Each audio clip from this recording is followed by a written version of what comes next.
Eh, hemos facilitado un pequeño bosquejo para utilizarlo de guía y liberar un poquito la carga que tenemos para liberar entre hoy y mañana. Saben, amados, Apocalipsis capítulo 4, verso 11, dice que el que está sentado en el trono es digno porque creó todas las cosas conforme a su voluntad. Aleluya.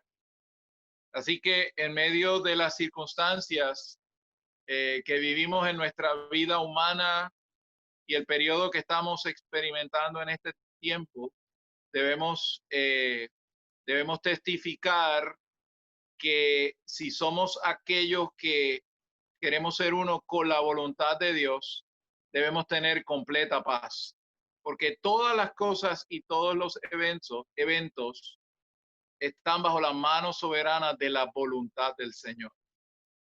Todos nosotros sabemos que Dios tiene un propósito eterno, una voluntad eterna. Y esa voluntad eterna es simplemente Cristo y la iglesia. Cada era, cuando usted analiza el puente del tiempo y el espacio entre la eternidad pasada y la eternidad futura, y podemos decir que hay 4 grandes eras. La era previo a Israel, la era de Israel, la era de la iglesia o la era de misterio, la era del reino milenial, y con esa era del reino milenial, que es la era venidera, se cierra el puente del tiempo y del espacio.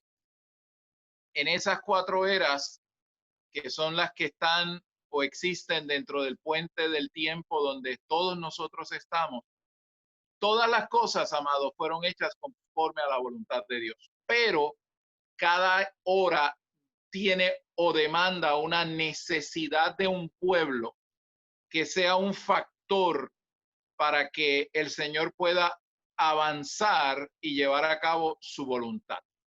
Y parte de nuestra carga hoy es que veamos las responsabilidades que los creyentes tienen al fin de esta era de misterio o de la gracia, para que esta era pueda terminar y pueda comenzar la era del reino milenio.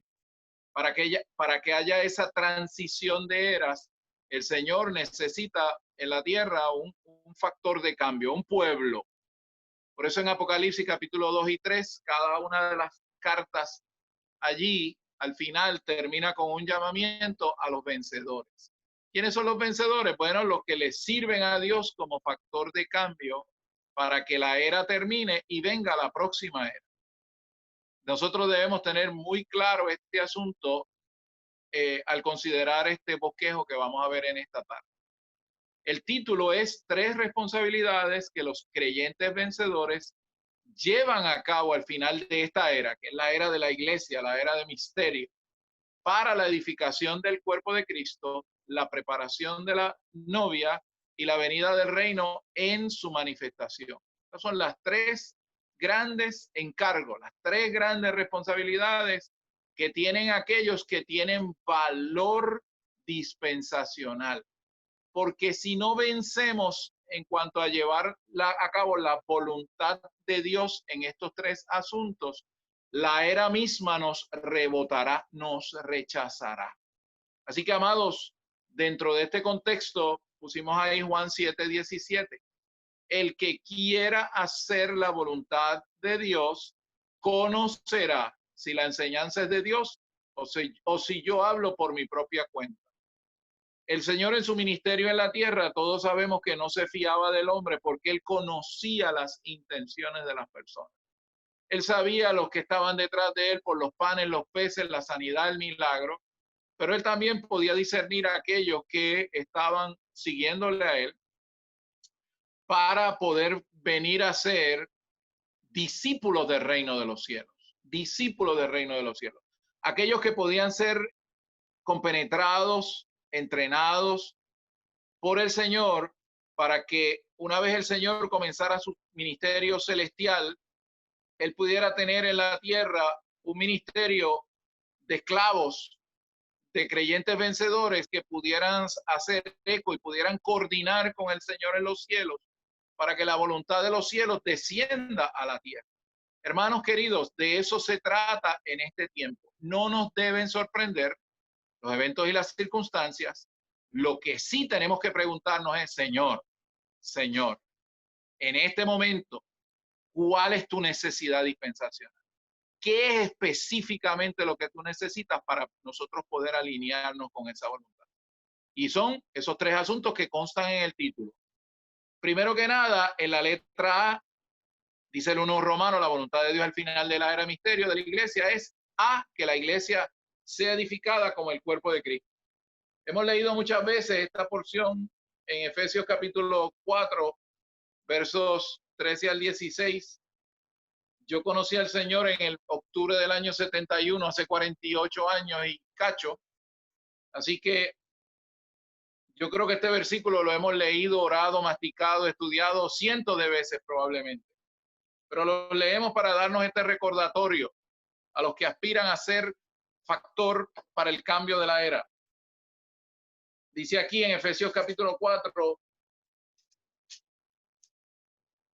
13, hasta que todos lleguemos a la unidad de la fe y del pleno conocimiento del Hijo de Dios, a un hombre de plena madurez, a la medida de la estatura de la plenitud de Cristo, para que ya no seamos niños sacudidos por las olas y zarandeados por todo viento de enseñanza, en la artimaña de los hombres que con astucia crean un sistema de error, sino que asidos a la verdad en amor, crezcamos en todo aquel que es la cabeza, Cristo, de quien todo el cuerpo, bien unido y entrelazado por todas las coyunturas del rico suministro y por la función de cada miembro en su medida, causa el crecimiento del cuerpo para la edificación de sí mismo en amor.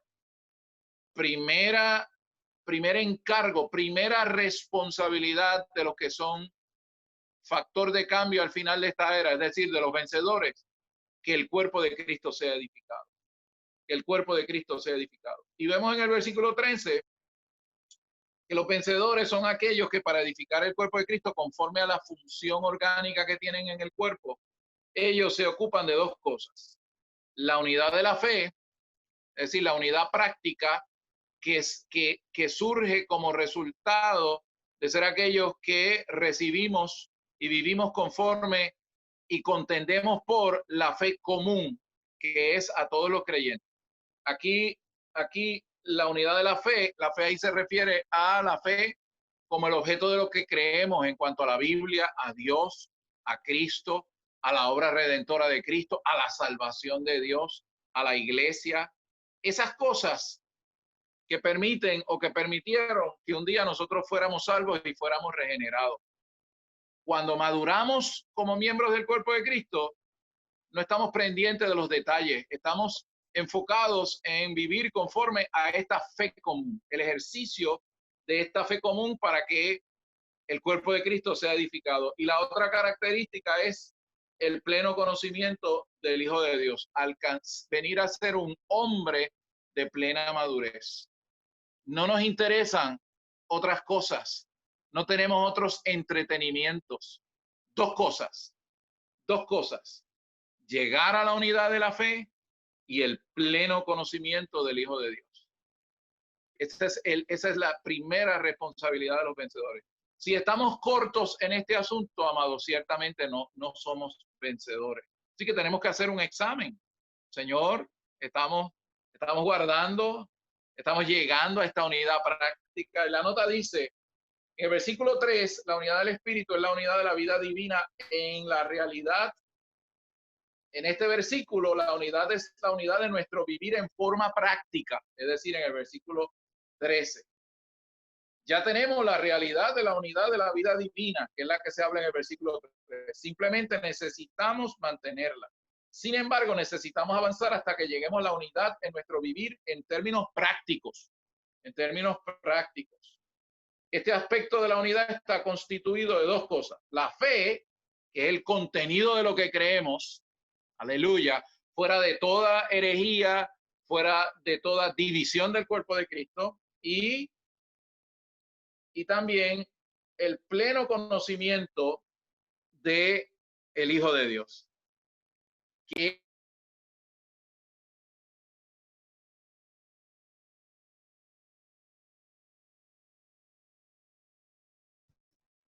ese es nuestro gran encargo, edificar el cuerpo de Cristo, que conlleva esta experiencia, esta búsqueda del Hijo de Dios.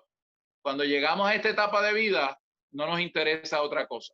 Nos interesa que el cuerpo de Cristo sea edificado y que tal testimonio aparezca expresado en las iglesias locales en toda la tierra. La segunda responsabilidad de los que son factor de cambio de la era es que la novia pueda ser preparada para poder participar de las bodas del Cordero. En Apocalipsis, que es un libro sobre la revelación de Jesucristo, que es el libro que está en la etapa de intensificación porque se nos revela el Espíritu, intensificado 7 veces, que es la experiencia del ministerio de Cristo que permite que aparezcan los vencedores, precisamente que edifican el cuerpo de Cristo. ¿Por qué? Porque por medio de la experiencia del Espíritu intensificado 7 veces, el Señor nos saca de la degradación que ha impedido hasta el final de la era que el cuerpo de Cristo sea edificado y que la novia se prepare a sí misma. Así que nos repasamos también esta porción en Apocalipsis capítulo 19 para ver la importancia de que aparezca la novia como una de las 7 menciones que constan en Apocalipsis del testimonio de Jesús. Es decir, aquellos que son corporativamente testigos de Dios, aquellos que han experimentado a esta persona al punto de alcanzar el próximo punto que lo vamos a discutir, la plena filiación, la plena madurez para ser arrebatables, Apocalipsis capítulo 19, verso 7 dice aquí, gocémonos y alegrémonos y démosle gloria porque han llegado las bodas del Cordero, su esposa se ha preparado, por fin se preparó. Y a ella se le ha concedido que se vista de lino fino, resplandeciente y limpio, porque el lino fino es las acciones justas de los santos. Es decir, ella ha experimentado la salvación orgánica hasta su consumación. Ha experimentado todos los aspectos de la salvación orgánica y está lista para ser arrebatada. Eso dice en el versículo 8. Pero si comparamos esto con el versículo 14, vemos que los ejércitos de los cielos vestidos de lino finísimo, blanco y limpio, corresponden a ¿qué? A la novia que se ha vestido de lino fino. ¿Por qué? Porque la novia que se ha preparado, que por fin ha madurado, que ha podido ser arrebatada o robada, si usamos el lenguaje de Pedro, en la venida secreta del Señor, al comienzo de la gran tribulación, esa novia guerrera, al estar preparada, entra a las bodas del Cordero, pero inmediatamente después de esa boda, ella viene a esa guerrera que desciende con el Señor para en la venida visible del Señor al final de la gran tribulación. Así que cuando el Señor obtiene la novia, se desatan rápidamente un montón de eventos que pertenecen al final de la era. Pero esos eventos que están asociados al periodo de 3 años y medio de la gran tribulación se desencadenan por causa de que esta novia por fin se ha preparado. Hasta que el Señor no obtenga en la tierra un instrumento que coopere con él en todos los órdenes, la voluntad de Dios en los cielos, en los archivos celestiales, se queda acumulada. Por eso es, hermanos, que en esta era, aunque Dios tiene muchas cosas que liberar para que aparezcan y sucedan en la tierra, Dios en su economía se ha subordinado a necesitar nuestra cooperación humana en la tierra para que seamos uno con la voluntad de Dios en los cielos.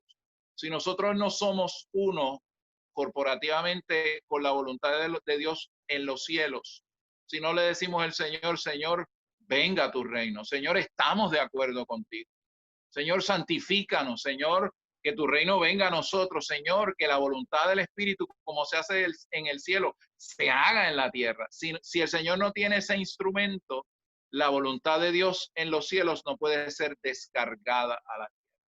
Así que esta es nuestra segunda gran responsabilidad.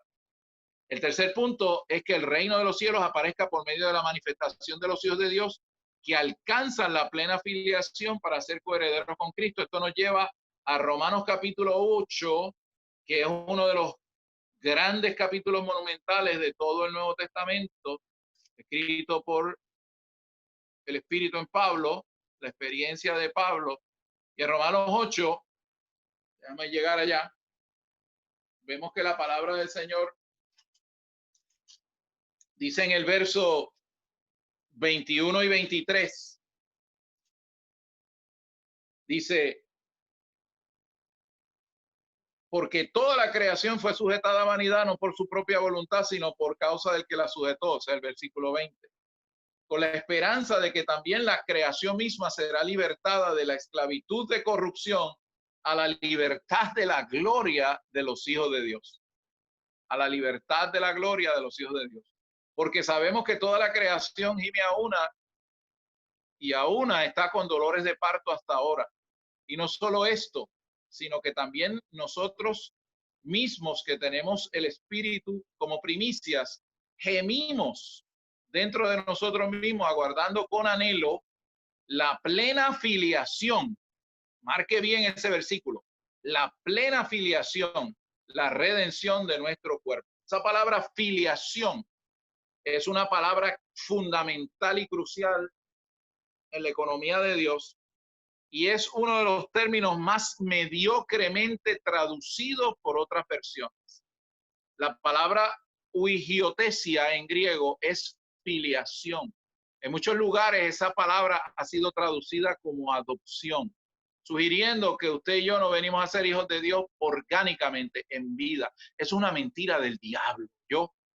Todos nosotros hemos nacido de Dios por la vida de Dios. Y ahora, como vimos en Efesios, esta vida tiene que crecer y santificar todas nuestras partes internas, nuestro espíritu, alma y cuerpo.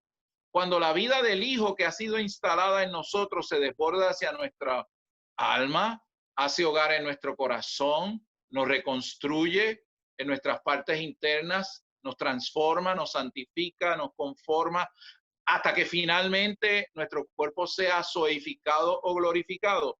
Todos esos aspectos son los que nos llevan a la plena filiación, a la madurez en la vida divina. El apóstol Pablo, en el libro de Romanos, capítulo 8, usa tres expresiones para referirse a la filiación divina. En Romanos 8, él testifica que el Espíritu testifica que todos aquellos que hemos recibido al Señor, el Espíritu da testimonio con nuestro espíritu de que somos hijos de Dios. Esa palabra hijos ahí en Romanos capítulo 8, cuando habla del testimonio de la vida divina en nosotros, del Espíritu, cuando recibimos al Señor es tecnos, que es un bebé. Así que el Espíritu sí da testimonio cuando recibimos al Señor de que venimos a ser bebés. Empezamos en el crecimiento de esta filiación divina como bebés espirituales. Luego, el apóstol Pablo afirma en Romanos 8 que todos los que son guiados por el Espíritu son hijos de Dios. Pero ahí la palabra hijos es huíos, que representa a un hijo con relativa madurez. ¿Por qué relativa madurez? Porque es capaz de conocer la voluntad de Dios. Es capaz de discernir por la enseñanza de la unción, por el poder interno de la vida divina en él, puede probar la voluntad de Dios, puede confirmar el sentir y la voluntad de Dios, lo que indica un paso de relativa madurez. Cuando nosotros maduremos hacia la plena filiación y permitamos que Cristo haga su hogar en el 100% de nuestro corazón, lo que implica que la novia se ha preparado a sí misma, entonces lo único que queda por lograrse es la redención de nuestro cuerpo, como dice ese versículo, es decir, la transfiguración, la glorificación de nuestro cuerpo físico para que sea igual al cuerpo espiritual del Señor en resurrección y ascensión. Cuando ese estatus llega, entonces Pablo dice que vendremos a ser herederos. En la antigüedad, cuando un hijo alcanzaba mayoría de edad, se le hacía una celebración donde se reconocía el hecho de que ya él podía heredar, tenía la madurez para heredar. Hermanos, tenemos que alcanzar la plena filiación para poder ser correyes con Cristo y poder heredar lo que Pablo mismo testifica en Romanos, que es que la participación junto con Cristo como vencedores, como correyes, durante el reino milenial, que es la próxima era. Y Pablo hace alusión entonces a esa compañía de vencedores, a esa compañía que es el producto final de la plena filiación en los versículos 29 y 30 de Romanos, porque a los que antes conoció también predestinó para que fuesen hechos conformes a la imagen de su Hijo, para que él sea el primogénito entre muchos hermanos. Y Pablo aquí en el verso 30 nos inserta en la esfera mística y divina que no tiene tiempo y espacio y afirma que ya estamos glorificados. Dice ahí, y a los que predestinó, a estos también llamó, a los que llamó, a estos también justificó. Hasta ahí lo entiendo. Y a los que justificó, a estos también glorificó en tiempo pasado. Aleluya. Así que la esfera mística y divina que no tiene tiempo ni espacio, aunque ya eso es un hecho consumado. Nosotros todavía estamos en el puente del tiempo y el espacio, necesitamos experimentar esta salvación orgánica, pero desde el punto de vista de los cielos, ya eso es un hecho consumado. ¿Cuál es mi punto aquí, hermano? Que necesitamos darnos cuenta que necesitamos alcanzar la plena afiliación para que aparezca este pueblo que pueda correinar con Cristo y la tierra pueda venir a estar bajo el gobierno de los hijos de Dios durante el reino milenial. Cuando yo conocí al Señor en octubre del año 71, hace unos días atrás, que tenía 14 años, ya me pueden sacar la edad, hubo dos cosas que marcaron mi vida, mi comienzo espiritual. Número uno, el Salmo 24. Yo quería aprender a tocar la guitarra para cantar la manera que los jóvenes en aquel tiempo cantaban el Salmo 24. Y lo otro que marcó, antes de yo saber muchas cosas, como un jovencito, como un tecnos, fue el haber podido leer La Iglesia Gloriosa del hermano Watchman. Esas dos cosas, junto a otros elementos que no vienen al caso en esta comunión, fueron señales que marcaron mi vida y que han gobernado la visión de lo que yo he podido ser como creyente por el resto de mi vida hasta el día de hoy. El Salmo 24 es el final de una serie de 3 salmos. El Salmo 22 es un salmo que nos habla de la muerte del Señor, del proceso de la muerte del Señor y su resurrección. Aparte de Isaías 53, si usted quiere leer un salmo que nos presenta de una manera tremenda el proceso que el Señor pasó para llevar a cabo su redención, usted tiene que leer el Salmo 22. Si usted quiere ver cómo el Señor cuida la iglesia durante la era de la gracia en su pastoreo neumático, pues tenemos el Salmo 23 que todos conocemos. Pero el Salmo 24 es un salmo que nos habla de la venida del Señor. Y ese salmo comienza testificando algo por lo cual hay una soberana batalla entre el reino de las tinieblas y el reino de Dios. El Salmo 24 comienza diciendo: de Jehová es la tierra y su plenitud, el mundo y los que en él habitan. Y él la fundó sobre los mares, la firmó sobre los ríos. Y después habla ese salmo de que se tiene que levantar una generación y pregunta: ¿dónde está la generación de los que le buscan? De los que están buscando su rostro. ¿Quiénes son esos, hermanos? Los que le pueden dar la cooperación dispensacional que el Señor necesita para poder terminar esta era. Y esa cooperación, amados, es una cooperación voluntaria. Los que traen al Señor, estos vencedores de lo que hablamos en este bosquejo, son gente que le dan una cooperación, una consagración, un consentimiento voluntario al Señor. El Salmo 24 habla de esa gente, esa generación de los que buscan su rostro. Luego que el Señor obtiene esa generación, entonces hay una descripción poética en ese salmo de la venida del Señor, pero lo dice todavía desde la perspectiva de que haya un pueblo en la tierra que abra sus puertas, abra sus corazones para que el Señor pueda regresar. Por eso la segunda sección del salmo es más o menos así: alzad, oh puertas, vuestras cabezas, y entrará el Rey de Gloria. El Rey de Gloria no puede entrar, no puede darse el fin de la era si el Señor no tiene tal generación. Esta generación que se da a experimentar la salvación descrita en Romanos 8, motivados por simplemente que amamos al Señor, pero no solamente amamos al Señor, amamos su venida. Estamos aquí para dar lo que Él necesite para que Él pueda iniciar su parucía.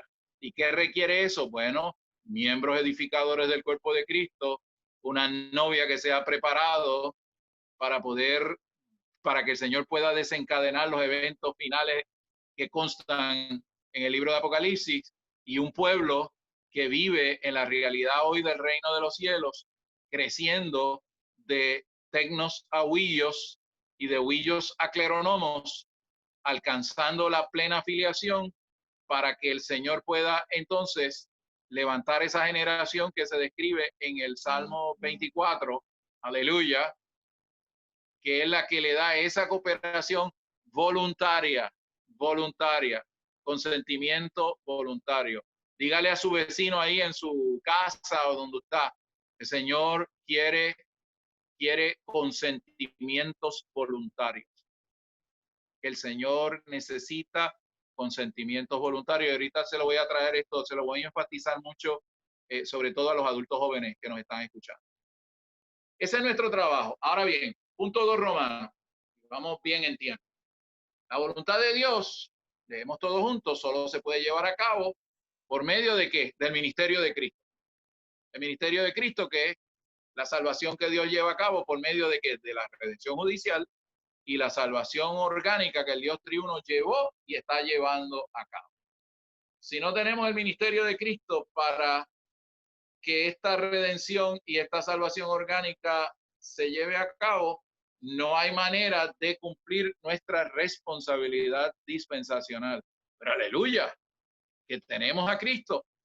¿En qué muestra Dios su fidelidad? Bueno, nuestro Padre Dios muestra su fidelidad en que nos llamó y nos metió en la comunión de su Hijo Jesucristo nuestro Señor. Hermano, Dios no nos ha dado muchas cosas. Dios simplemente nos metió en la comunión de esta persona maravillosa. Él es el todo inclusivo. Ahí está todo lo que necesitamos. Vamos a usar unos versículos en Gálatas para ver rápidamente la redención judicial y la salvación orgánica. Están en Gálatas, el libro de Gálatas. Gálatas capítulo 4, versos 4 y 5 nos presenta la redención judicial. ¿Qué significa la redención judicial? Bueno, que por medio de la obra, las operaciones que el Señor lleva a cabo y su obra redentora, al ofrecerse a sí mismo como nuestra ofrenda por el pecado, él primero que nada, como el Cordero de Dios, quita el pecado del mundo. Y como el cumplimiento de la serpiente de bronce, él es juzgado allí en la cruz del Calvario, sufriendo a favor nuestro una muerte vicaria, de manera tal que en ese cuerpo se localizó a Satanás, la rebelión y todos los subproductos del pecado y todos los pecados suyos y los míos, todas las transgresiones del pasado, del presente y del futuro. Aunque Cristo tenía un cuerpo a semejanza de carne de pecado, en la cruz del Calvario, desde las 12 del mediodía hasta las 3 de la tarde, él fue juzgado. El Padre no lo consideró así. El Padre lo juzgó allí en la cruz del Calvario como si fuera el pecado mismo, el agregado de todos los pecados de la raza caída a la cual nosotros pertenecemos. Ese juicio que el Señor cumplió como el Cordero de Dios, al él ofrecerse por el Espíritu Eterno, satisface eternamente todas las demandas de la justicia, la santidad y la gloria de Dios. Al él ser el varón de bronce juzgado a favor nuestro, cumpliendo el tipo de la serpiente de bronce, él se vistió con este cuerpo para clavarlo en la cruz del Calvario. Y por medio de clavar este cuerpo en la cruz del Calvario, allí entonces en ese cuerpo fue clavado Satanás, la rebelión, el pensamiento satánico, la naturaleza carnal o serpentina, el yo, el mundo y todas las prácticas y ordenanzas que nos dividen y nos separan y que nos sacan fuera de la realidad de la iglesia como el cuerpo de Cristo y el nuevo. Vamos a leer Gálatas 4, 4 y 5. Dice aquí la palabra del Señor. Gálatas 4, 4 y 5. Pero cuando vino la plenitud del tiempo, Dios envió a su Hijo nacido de mujer y nacido bajo la ley, para que redimiese a los que estaban bajo la ley, a fin de que recibiésemos, ¿qué dice el versículo? La filiación. Recuerden eso, la filiación. Para que recibiésemos la palabra griega, la huigiotesia. Por medio de esta redención, el espíritu se mezcló con nuestro espíritu humano, produciendo una unión orgánica y poniendo ahí el espíritu de fe que nos permite sustanciar y hacer real aquí en el puente del tiempo y del espacio todas las realidades divinas que han sido aparejadas para nosotros y que están contenidas en Cristo. ¿Qué produce esa riqueza y esa realidad espiritual de la cual podemos echar mano por medio del ejercicio de esta filiación divina, a remitirnos a usar nuestro espíritu de fe, nuestro espíritu de realidad, nuestro espíritu regenerado? La plena filiación. Fíjense que en el verso 4 dice que, pero cuando vino la plenitud del tiempo, Dios envió a su Hijo. Veránlo claro. Pero el versículo 6 y 7 dice, y por cuanto sois hijos, Dios envió a nuestros corazones el espíritu de su Hijo. Fíjense que ahí está hablando que Dios envió a nuestros corazones. Se puede decir, y sabemos por la verdad, que primero Dios envió el espíritu a mi espíritu regenerado. Pero en la medida en que yo permito que este Cristo haga su hogar en mi corazón y se extienda a mi mente, emoción y voluntad, efectivamente este espíritu está haciendo su hogar en mi corazón.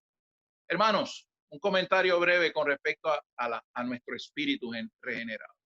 No hay manera de alcanzar la plena filiación, es decir, la culminación de la salvación orgánica, si no aprendemos a usar nuestro espíritu regenerado. Ese es uno de los grandes revelaciones y secretos que todos tenemos que aprender en la vida cristiana.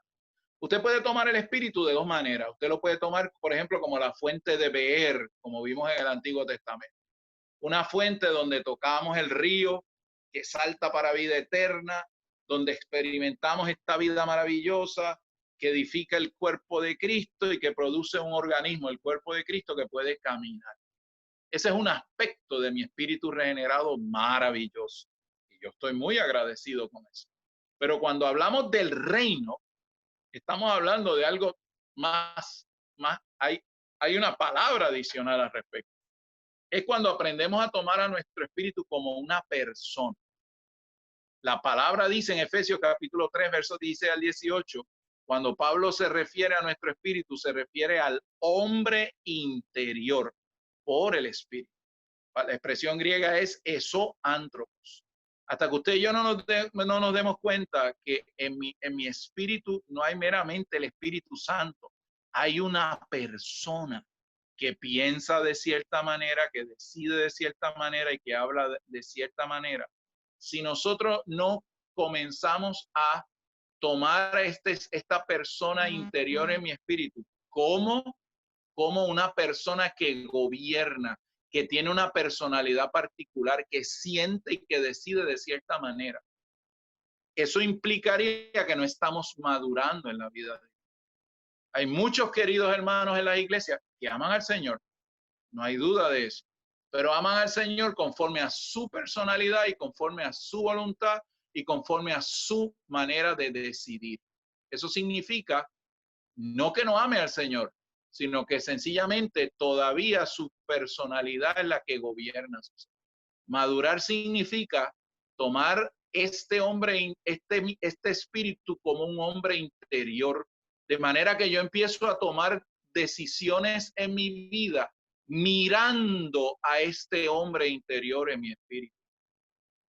Cuando vamos de el amor del Señor a cierto nivel de renovación de la mente por medio de ganar al Señor, a la experiencia de tomar decisiones solamente y únicamente después de considerar lo que el hombre interior en mi espíritu siente, piensa y decide.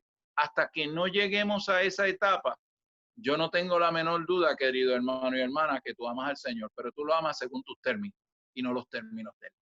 Por lo tanto, eso te va a mantener en un estado de carente de madurez y de crecimiento en el Señor. Tarde o temprano, amados, tenemos que madurar para entender que el Señor necesita creyentes maduros, lo que implica aquellos que se dan cuenta que lo que hay en su espíritu es el espíritu del Hijo, con su voluntad, sus sentimientos, su manera de decidir en toda situación. Así que la salvación orgánica tiene, para que alcancemos plena filiación y madurez, tiene por necesidad que llevarnos a esa experiencia más profunda de nuestro espíritu regenerado. Si no llegamos allí, puede ser que tengamos alguna realidad del cuerpo de Cristo, pero no hay duda de que no tendremos al nuevo hombre, porque en el nuevo hombre hay solo uno que piensa, siente y decide, y es Cristo. Mientras no alcancemos esa comprensión espiritual y empecemos a decirle al Señor, yo no voy a tomar ninguna decisión hasta no mirarte a los ojos de mi espíritu y saber cómo tú piensas y sientes en esto. Hasta que no alcancemos ese tipo de madurez en el Señor, es muy poco lo que tendremos del nuevo hombre entre las iglesias locales. Así que el Señor nos conceda su gracia. 3 Romanos, 3 responsabilidades que los vencedores como factor de cambio dispensacional llevan a cabo para cerrar la era. Amados, 3 responsabilidades fundamentales. Tal vez usted dirá, bueno, esto yo lo sé. Bueno, hermano, en los tiempos del coronavirus y de la cuarentena mundial que nos ha tocado a vivir a nosotros aquí en el año 20 de este siglo, como tocó en el siglo pasado con la pandemia española, del virus español, le llamaron en el 1918. A nosotros que nos ha tocado este tiempo, tenemos que repasarnos estos 3 asuntos, porque tenemos, por lo menos yo tengo un poquito de más tiempo que el que tenía antes, para orar, para ir al Señor, para arrepentirme, para considerar al Señor en mis tiempos personales, a la luz de todos estos asuntos, de cuál es la necesidad de la era en términos de cambio dispensacional para que la era no me rebote, no me rechace. O dicho de otra manera, habiendo yo hablado esto a muchas personas, al final de la carrera yo sea descartado, porque no me di a la experiencia de Cristo que requiere el poder obtener ese pueblo que tiene peso de cambio dispensacional. ¿Cuáles son entonces las responsabilidades? Proclamar el evangelio del reino como señal del fin de la era. Mateo capítulo 24, verso 14. Vamos a ir un momentito a Mateo 24, verso 14. Fíjense ustedes que la palabra ahí, Mateo 24, todos sabemos que en el libro de Mateo, que es un libro sobre el reino, es decir, sobre el aspecto del Señor como hombre, pero el aspecto como rey. Marcos es el aspecto del Señor como el hombre esclavo y Lucas es el evangelio del hombre salvador. El evangelio de Mateo es un evangelio que está en la esfera del reino. Por eso en Mateo 5, 6 y 7 consta la constitución del reino de los cielos. Es decir, la manera en que viven los discípulos que viven en la realidad del reino de los cielos. En Mateo 13 tenemos la apariencia del reino de los cielos, que muestra la gran batalla que el enemigo lleva durante esta era para tratar de frustrar el que aparezca esos hijos de Dios maduros, de los cuales hablamos en la letra C del punto Romano 1. Y finalmente Mateo 24 y 25 nos habla de la manifestación del reino de los cielos. Aleluya. Nos habla del fin de la era y del comienzo de la era del reino milenial, que tiene dos secciones. La sección terrenal o mesiánica, donde Cristo estará desde Jerusalén gobernando las naciones por 1000 años, porque esa fue la promesa que se le hizo a David. Esa fue la promesa que se le dio a David, que siempre habría uno de su familia reinando, de la casa de David, reinando en el trono de Israel. Así que la sección terrenal del reino de los cielos es esa. Nosotros, por ser hijos de Dios, por ser celestiales, participamos de la sección celestial del reino de los cielos. ¿Condicionado a qué? A que venzamos. El que vence es el que es transferido a la sección celestial del reino de los cielos como uno de los hijos, como uno de los que califican a través de 3 compañías de vencedores que describe el libro de Apocalipsis. El hijo varón, Apocalipsis 12, las primicias, Apocalipsis 14, y los vencedores tardíos, Apocalipsis 15. Pero obviamente ese no es el tema de este pequeño bosquejo. El punto A lo que enfatiza es que la señal, una de las señales claves antes del fin de esta era de la iglesia es que se va a levantar el pueblo del reino, que vive en la realidad del reino de los cielos. En otras palabras, un pueblo que está siendo encabezado internamente por el rey, que vive en esa realidad de Mateo 5, 6 y 7. Pues si esa gente vive en esa realidad, ¿qué es lo que proclama el evangelio del rey?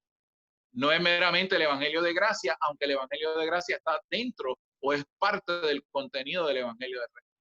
Saben, cuando yo me bauticé hace un montón de años atrás en las aguas, yo no tenía conciencia de lo que significaba arrepentíos porque el reino de los cielos se ha acercado.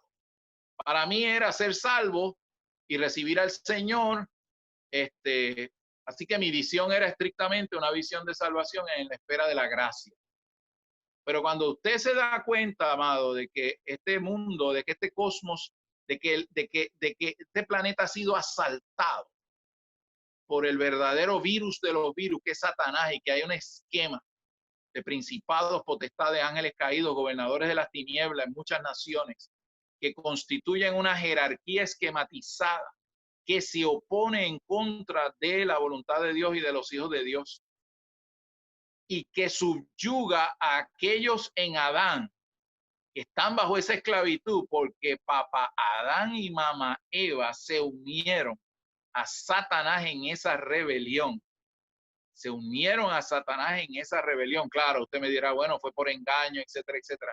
Pero la realidad fue que papá Adán y mamá Eva se unieron a esa rebelión. Yo no tenía esa conciencia cuando me bauticé. Yo no me bauticé por causa del reino de los cielos. Ahora sí lo veo. Y cuando tengo mi tiempo con el Señor, Señor, establece tu reino en mí. Señor, esto no es meramente un asunto de salvación. Es un asunto de que la tierra te pertenece a ti. Y de que en este Adán dañado donde yo estaba, fue uno que se rebeló contra tu reino. Es decir, yo estaba en el bando de la rebelión, Señor.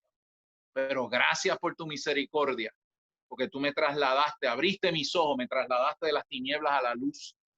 Y ahora no solamente he recibido tu vida divina, he recibido tu vida como la del rey semilla. Y ahora me doy cuenta que tú necesitas un pueblo obediente, un pueblo de factor de cambio dispensacional que permita que tu vida se forje en mí para producir el vivir de los discípulos del reino, como se describe en Mateo 5, 6 y 7, porque eso es lo que te da la cabeza de playa a ti para iniciar tu venida. Yo no veía eso, hermano, cuando me arrepentí y me convertí. Yo no veía que yo era descendiente de un rebelde que se había unido a Satanás en contra del Señor y de los principios que gobiernan la vida física y espiritual en este universo. Cuando yo vi eso, wow, casi me meto a las aguas de nuevo.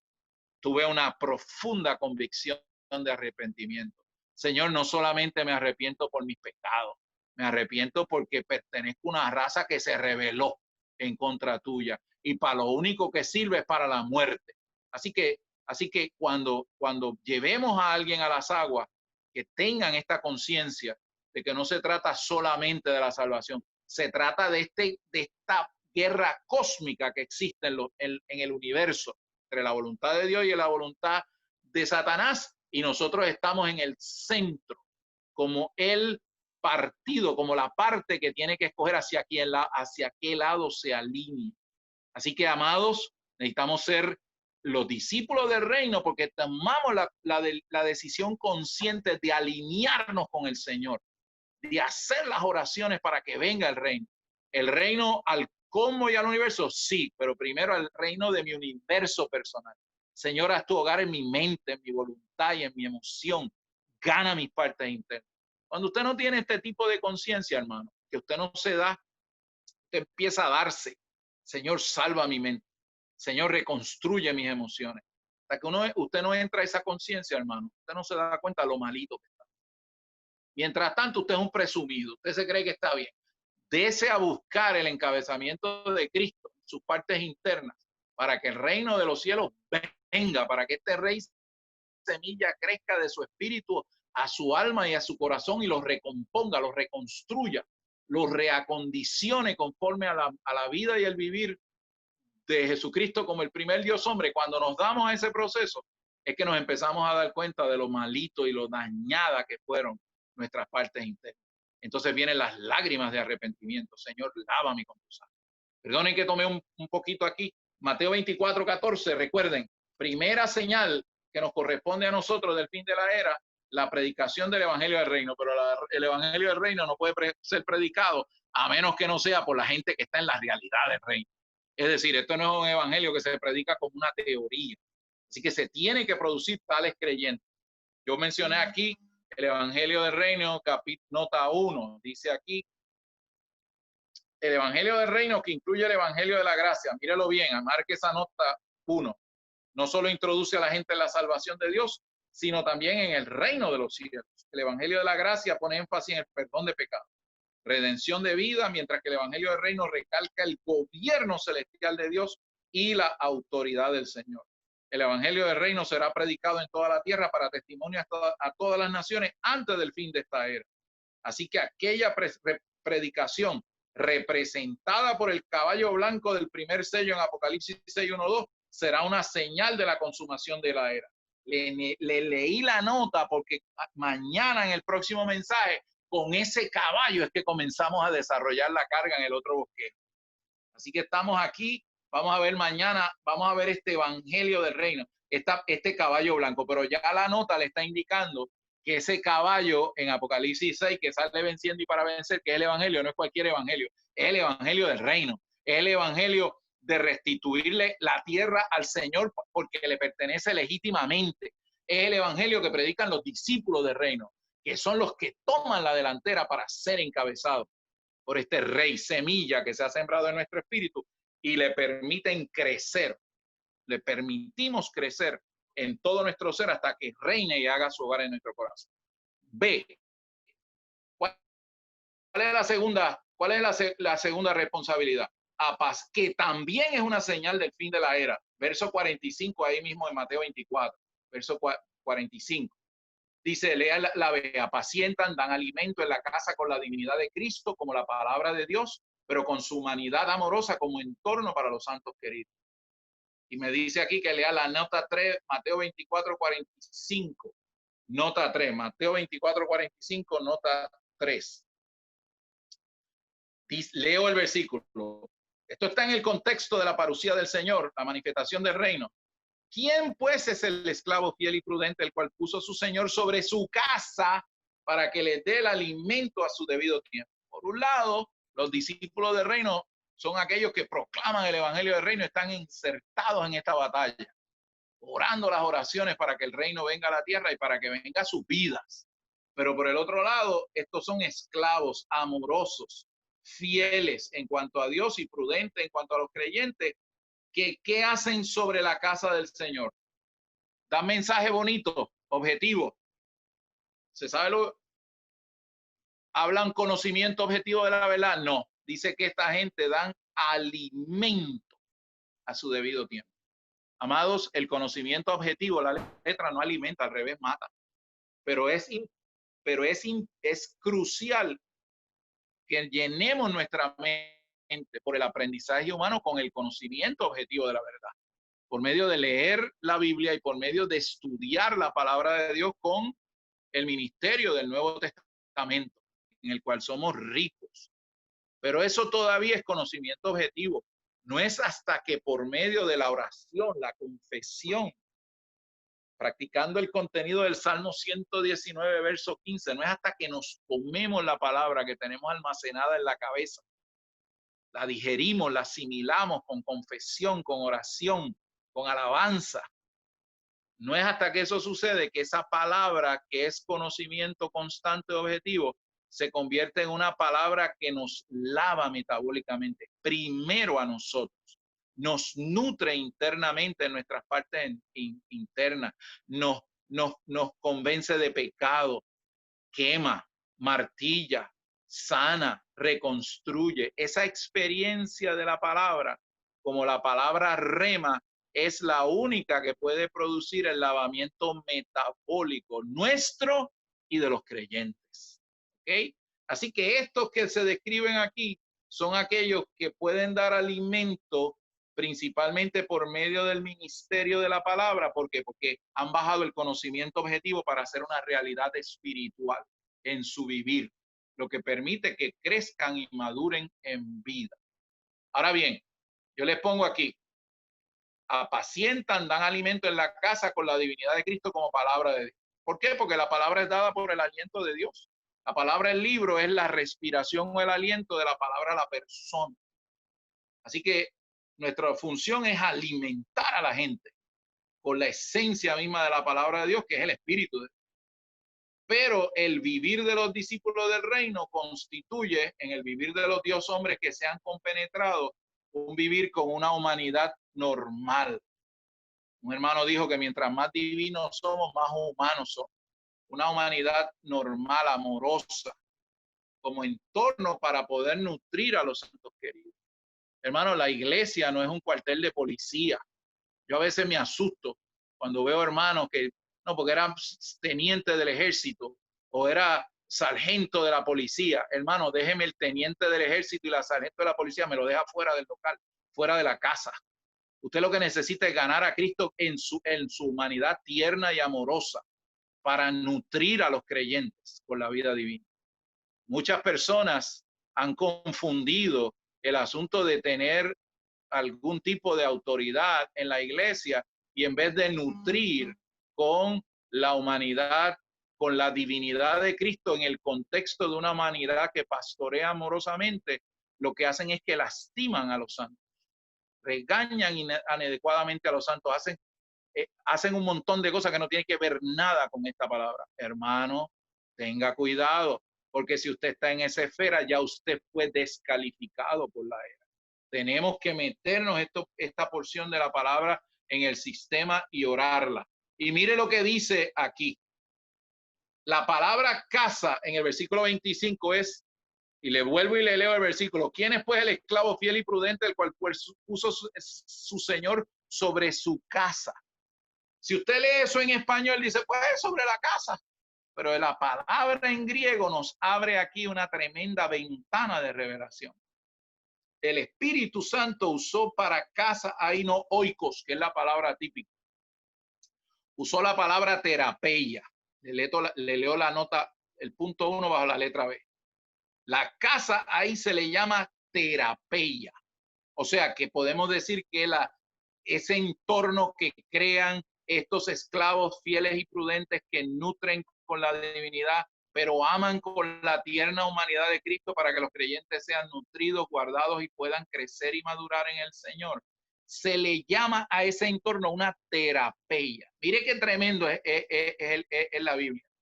¿Qué es terapeia? Y ahí le pongo la referencia del diccionario Strong. Es el servicio médico que se dan unos a otros para curar y sanar. Hermano, si nuestras localidades no están llenas de curar y sanar, de ministrarnos los unos a los otros, el rico Cristo como la medicina que los santos necesitan, por nuestro servicio en la palabra, por nuestros servicios prácticos, por nuestro amor por los santos queridos, impartiéndole gracia. Eso no es el testimonio del Señor. Que el Señor nos alumbre. Hermano, tenemos en nuestras reuniones de hogar, tenemos en nuestra relación con nuestro esposo, con nuestra esposa, con nuestros hijitos, nuestras relaciones en los distritos, en las reuniones de hogar, ¿tenemos terapia o tenemos un cuartel militar? Señor Jesús, tenga misericordia con todos nosotros. C, tercera responsabilidad. Y aquí está el meollo de la carta. Vamos a ver si la liquido en 15 minutos. Señor, dame gracia.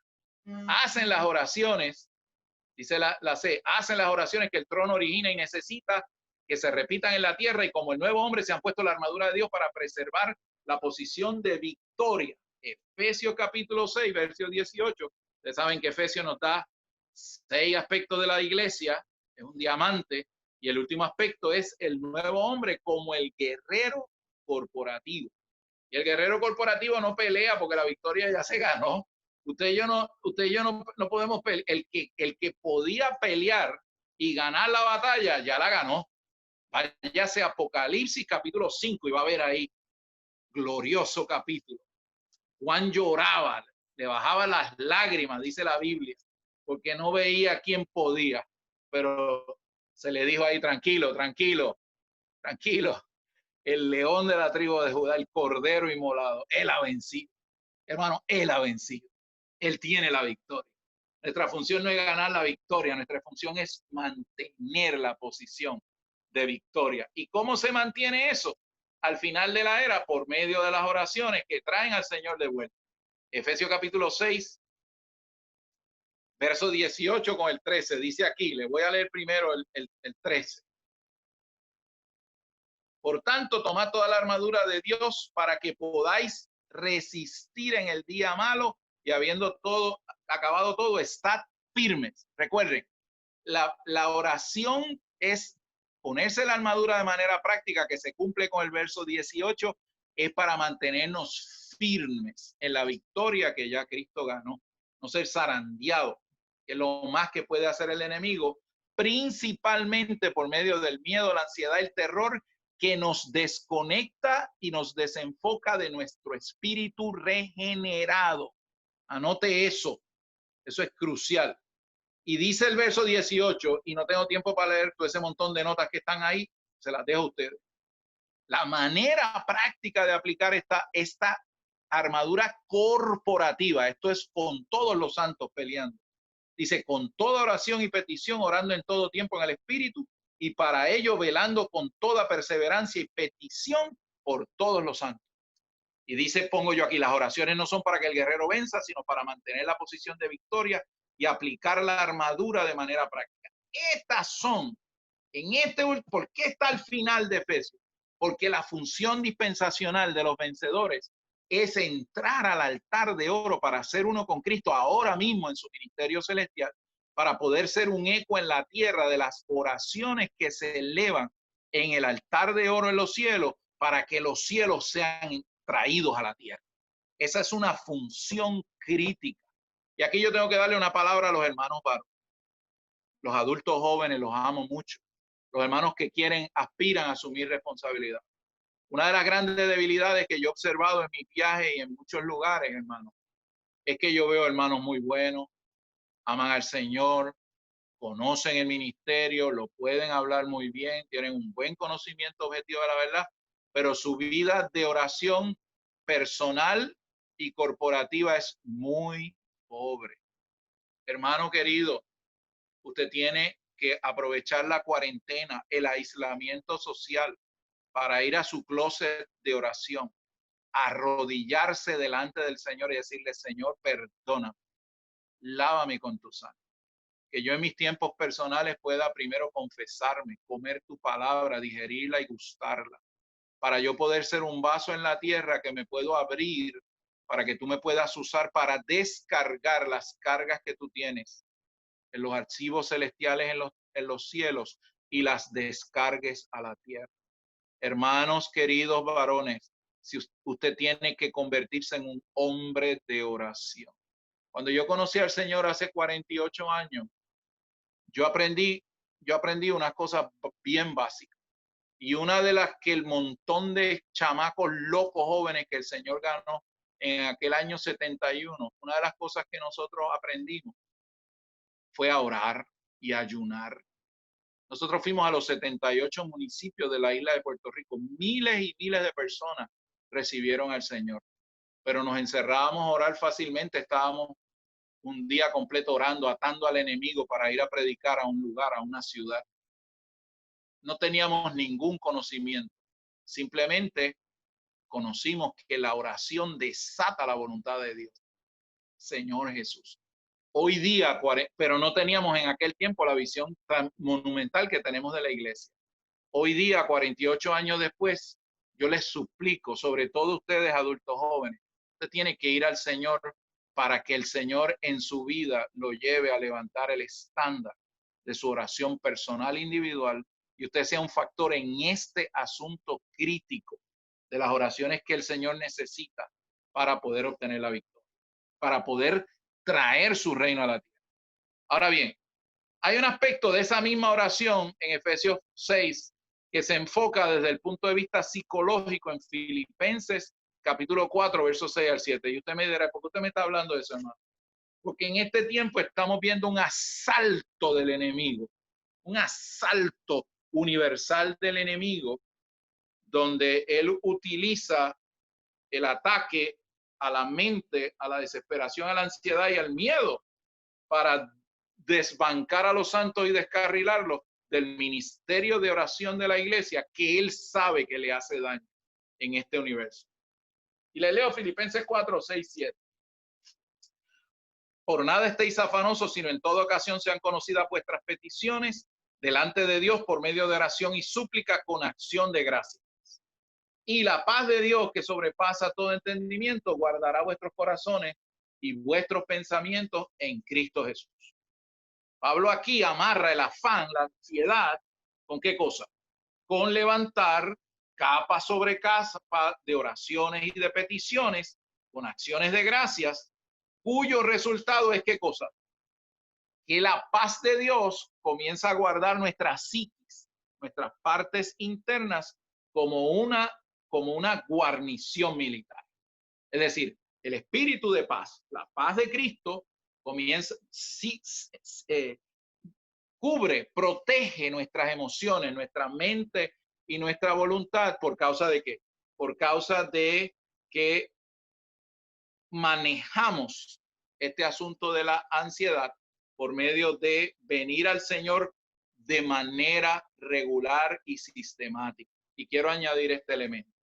Hermanos, no es que ahora tenemos la pandemia y tenemos la cuarentena y esto está malo, y ahora salgo a orar desesperado, como le ha pasado a muchos cristianos, que lo que les sucedió fue que los agarraron fuera de base. No tenían una vida de oración consistente, sencilla, sobre varios puntos por meses y por años. Y cuando llegó a esto, ahora son oraciones en ansiedad y en desesperación. No hay ninguna paz. Aquí se refiere a los que oran sistemática y diariamente, recibiendo las cargas regularmente que el Señor descarga, porque son vasos abiertos para darle esa cooperación al Señor. Así que tenemos que ir al Señor. Señor, perdóname, porque yo he estado ocupado en un montón de cosas, pero realmente no me he dado para darte la cooperación que tú necesitas en un vivir consistente y constante, capa sobre capa de oraciones y peticiones y súplicas que se convierten en esa guarnición militar que protege mi psiquis cuando viene el evento, cuando viene el ataque entonces del enemigo. Por eso les puse ahí Job 3:25, que es un asunto eminentemente psicológico. La ansiedad puede ser producto de recibir y creer los pensamientos que Satanás envía como dardos antes del ataque como tal. Esa fue la experiencia de Job. En Job 3:25 dice, lo que yo pensaba que me venía, él estaba asustado, estaba en crisis, estaba en pánico, y dice, lo que yo pensaba que me venía, me llegó. ¿Qué significa eso, hermano? Que el enemigo primero lanza el dardo del pensamiento. El primero lanza el dardo del pensamiento. Usted tiene dos opciones: o usted lo recibe, o usted ha estado sistemáticamente ocupando su mente en las oraciones que descargan la carga que el Señor le ha dado. Por lo tanto, usted no tiene tiempo para recibir esos dardos. Cuando eso sucede, amado, el que está durmiendo en su vida de oración, capta, recibe primero el pensamiento: me voy a quedar sin trabajo, va a pasar esto y va a pasar lo otro. Ya en ese momento ya usted está derrotado. Entonces viene el evento verdadero y se da. La clave aquí es precisamente no permitir recibir los dardos, los pensamientos del enemigo. Pero para eso usted tiene que tener su mente ocupada, su ser ocupado en las oraciones del reino, en las oraciones que traen al Señor de vuelta. Por eso es que la ansiedad puede ser producto de recibir y creer los pensamientos que Satanás envía a acomodarnos antes del ataque como tal. Así que si esta palabra le alumbra y le dice, wow, yo soy un hijo de Dios, yo llevo tantos años en Cristo, pero mira para allá esta situación y estoy en tensión y estoy en ansiedad, probablemente eso es lo que le ha sucedido a usted. Usted recibió el pensamiento antes del ataque, o el evento como tal lo tomó desprevenido porque su mente no está ocupada en lo que dice en Filipenses 4, lo que dice en Efesios 6:18. Usted no está ocupando todo su ser en las oraciones que le permiten al Señor entonces ser una guarnición, un destacamento psicológico de paz alrededor de su corazón y sus pensamientos. Finalmente, amados, tenemos a la viuda en Lucas 18:1-5, que junto a los que están debajo del altar en Apocalipsis, que son los mártires que claman, producen al final de esta era las oraciones necesarias para cerrarla. Lucas capítulo 18, versos 1 y 5, todos hemos leído la parábola de esta viuda, de la viudita. Y ese capítulo 18 comienza de esta manera. También les dijo Jesús una parábola sobre la necesidad de orar siempre y no desmayar. Esa palabra desmayar en griego significa lo mismo que acabamos de escribir en Job. Por eso es que necesitamos conocer el griego, jóvenes queridos. Es una palabra de desgaste psicológico. Lo que está diciendo el Señor ahí es, también le dijo, es una parábola sobre la necesidad de orar siempre y no ser desgastados psicológicamente, agotados emocionalmente al punto de que tus oraciones son silenciadas por las tinieblas. Y por eso yo pongo aquí, al final de la era, Satanás usará todo, hermanos, todo, para desgastar, agotar emocionalmente a los creyentes y drenarlos, hasta silenciar las oraciones que le hacen daño. Pero el Señor levantará una viudita, y no de la capital, ¿oyó? El Señor levantará una viuda que se encargará por su oración incesante y continua de agotar al juez para que se haga justicia y seamos vengados del adversario. En el versículo 5, esta porción de Lucas es una porción de agotamiento positivo y un agotamiento glorioso. Porque dice en el verso 5, sin embargo, porque la viudita iba todos los días donde el juez, hazme justicia de mi adversario. En esta era, hermano, al final de esta era, Dios necesita una viuda que lo único que le dice al trono es, Señor, échalo al lago de fuego. Señor, levanta tu instrumento dispensacional. Señor, yo me quedo viuda, a mí no me interesa otra cosa. Lo único que yo quiero es que tú eches este bandido al abismo, en ruta al lago de fuego. Señor, que pierda en Perú. Señor, que pierda en Latinoamérica. Señor, levanta tu testimonio. La viuda está enfocada todos los días.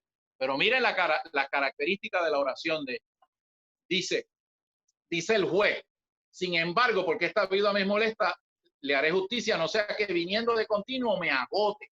Esa palabra agotar, recuerden, esos versículos son de agotar.